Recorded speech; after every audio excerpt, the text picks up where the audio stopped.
Ici New York. Ici la radio des Nations Unies.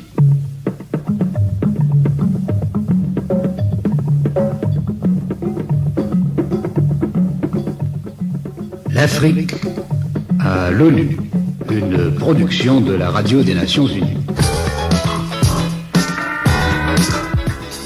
Au micro, Victor George Anderson. Nelson Mandela, invité d'honneur du comité spécial contre l'apartheid au siège de l'ONU.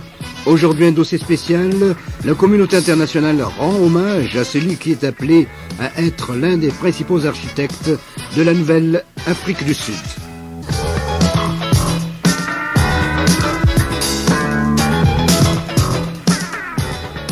L'Afrique à l'ONU, un magazine de la radio des Nations Unies.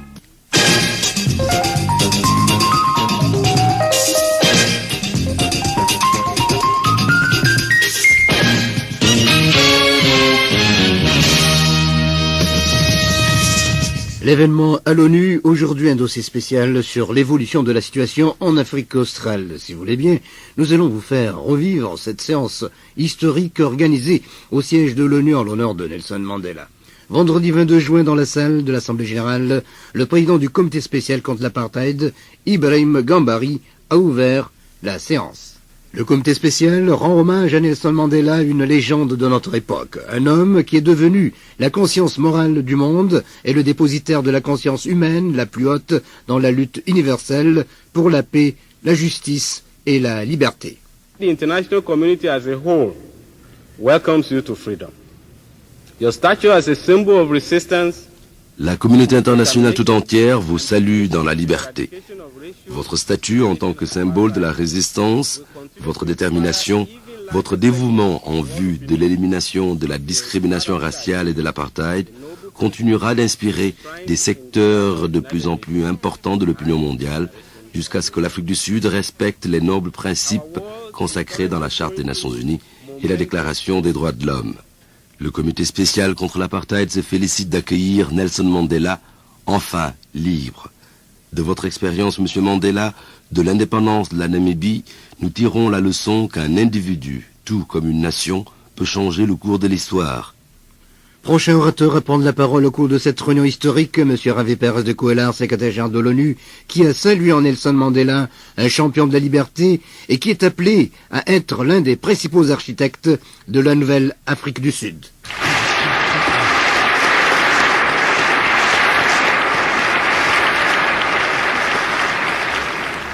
The presence here today of Mr. Nelson Mandela is a landmark in our organization's long... La présence aujourd'hui de M. Nelson Mandela aux Nations Unies représente un événement majeur et un jalon dans le long engagement de l'organisation aux côtés des peuples sud-africains dans sa lutte contre l'apartheid.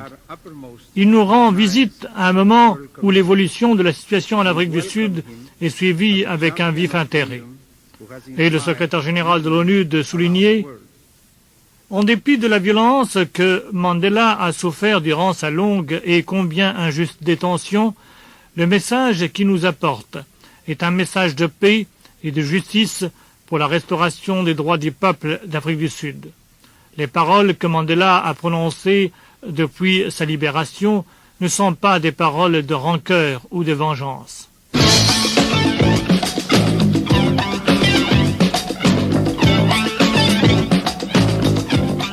L'Afrique à l'ONU, un magazine hebdomadaire de la radio des Nations Unies. Dans quelques instants, la suite de ce programme.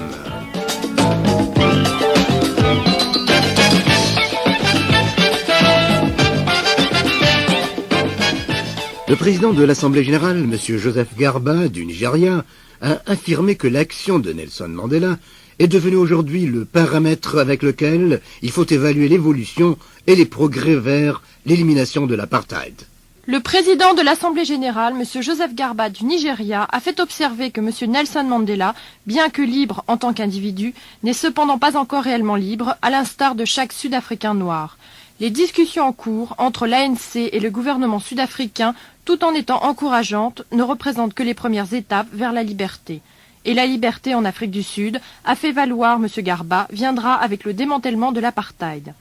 M. Garba a rappelé que la déclaration sur l'Afrique du Sud, adoptée à l'unanimité par la session extraordinaire de l'Assemblée générale, a lancé précisément des appels pour que les mesures existantes destinées à amener le gouvernement sud-africain à éradiquer l'apartheid soient maintenues jusqu'à ce que la preuve de changement profond et irréversible en Afrique du Sud soit clairement évidente.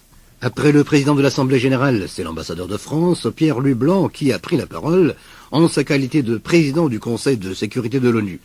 Nelson Mandela, a-t-il dit, incarne par sa qualité personnelle et par son combat pour le triomphe des principes inscrits dans la Charte des Nations Unies, la force morale que puise le peuple sud-africain dans la légitimité de la lutte qu'il mène pour éliminer l'apartheid.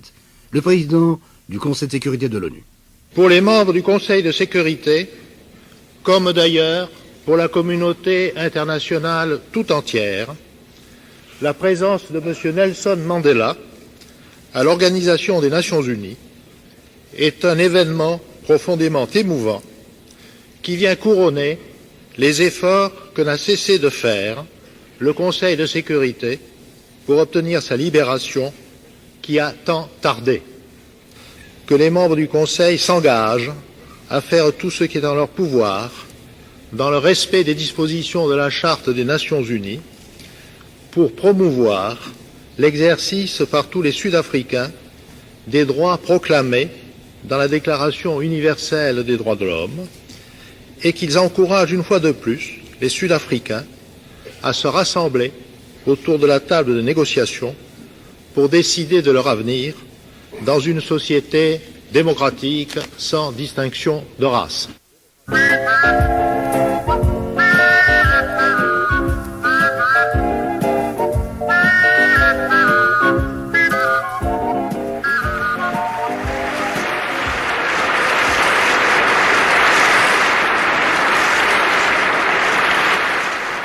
Vendredi 22 juin, une journée historique pour la communauté internationale, une séance spéciale organisée par le comité spécial contre l'apartheid à l'Assemblée générale de l'ONU.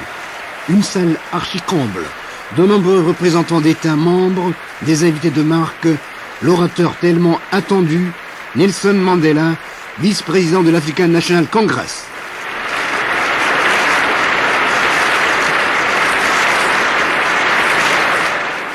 L'assistance debout ovationne Nelson Mandela, le champion de la liberté.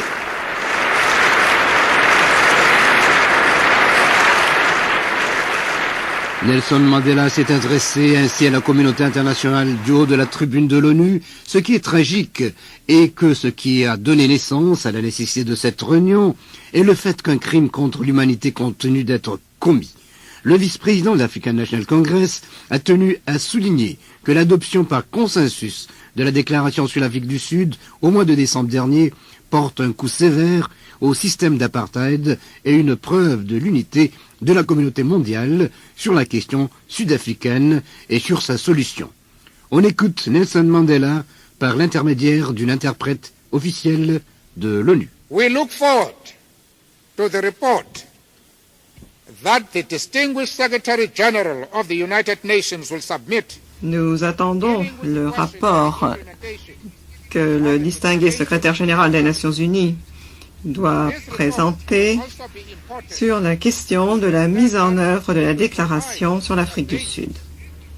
Ce rapport sera également important dans la mesure où il constituera une base de décision future aux Nations Unies sur ce qu'il faudra faire sur la question de l'apartheid.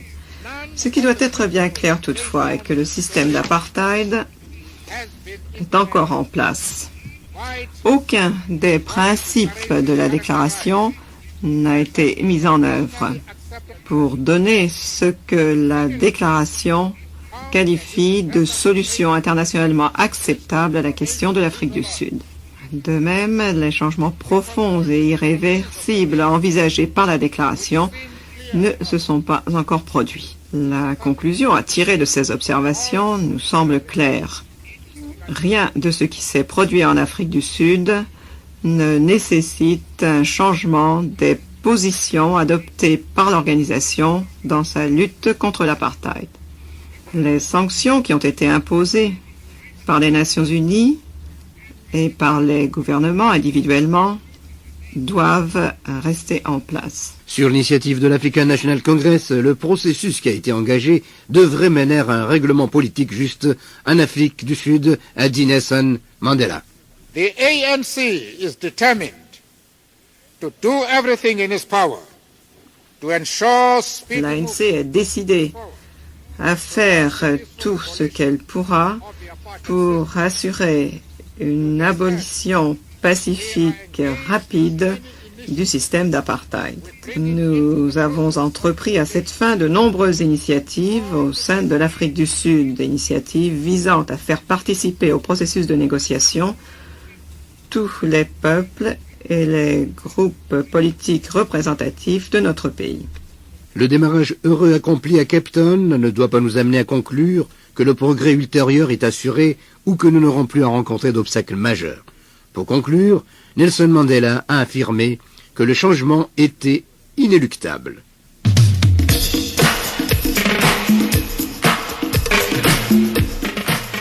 La tribune de l'ONU à la conférence pour les annonces de contribution en faveur de la Namibie, le secrétaire général de l'ONU a lancé un appel aux États membres pour qu'ils apportent une contribution généreuse à la reconstruction et au développement de la Namibie.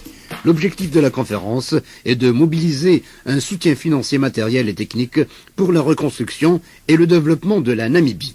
Voici ce qu'a déclaré le secrétaire général de l'ONU. Monsieur Javier Pérez de Cuéllar, secrétaire général des Nations Unies, a souligné que le gouvernement de la nouvelle nation namibienne est confronté à des défis exigeants d'importantes ressources. La Namibie connaît en effet de nombreux problèmes résultant d'un développement inégal et hérité de l'occupation coloniale. Les difficultés socio-économiques constituent un défi pour un gouvernement attaché à la réconciliation nationale, au pluralisme démocratique et au développement national. Ces problèmes, en raison de leur ampleur, ne peuvent être résolus par le gouvernement namibien à lui seul. M. Pérez de Cuéllar a lancé un appel aux États membres pour qu'ils apportent une contribution généreuse à la reconstruction et au développement de la Namibie. Il a souligné qu'une Namibie stable sur le plan politique et économique contribuera à un changement pacifique en Afrique du Sud et pour la stabilité dans l'ensemble de la région. Définissant la politique de son gouvernement, le président de la Namibie, M. Sam Nujoma, a déclaré que cette politique est axée sur la consolidation de l'indépendance, la réconciliation et la promotion de la paix, de l'unité et du bien-être économique et social au bénéfice de toute la population. Le président Sam Nujoma a assuré que le gouvernement namibien poursuivra ses objectifs sociaux dans le cadre d'un processus démocratique non racial et la primauté du droit prévaudra. Le président Sam Nujoma. We will have a mixed economy and there is no mystery as to what that means. La Namibie aura une économie mixte. La constitution namibienne a prévu un cadre concret qui rend possible une coopération productive et amicale entre l'État, le secteur privé et la classe ouvrière en tant que partenaires. Le secteur privé est essentiel dans le développement économique de la Namibie. Le gouvernement s'attachera à lui assurer un rôle plus dynamique afin qu'il soit le moteur de la croissance et de la prospérité. Le gouvernement ne se dérobera pas pour autant de ses responsabilités et s'attachera à promouvoir les intérêts sociaux et économiques des pauvres et des faibles. Le gouvernement namibien créera les conditions favorables à l'investissement privé avec des initiatives en matière de fiscalité, de commerce extérieur, de réglementation des capitaux et de législation des sociétés. Un code des investissements sera bientôt adopté qui témoignera d'une approche ouverte et favorable à l'égard de l'investissement privé, national et étranger.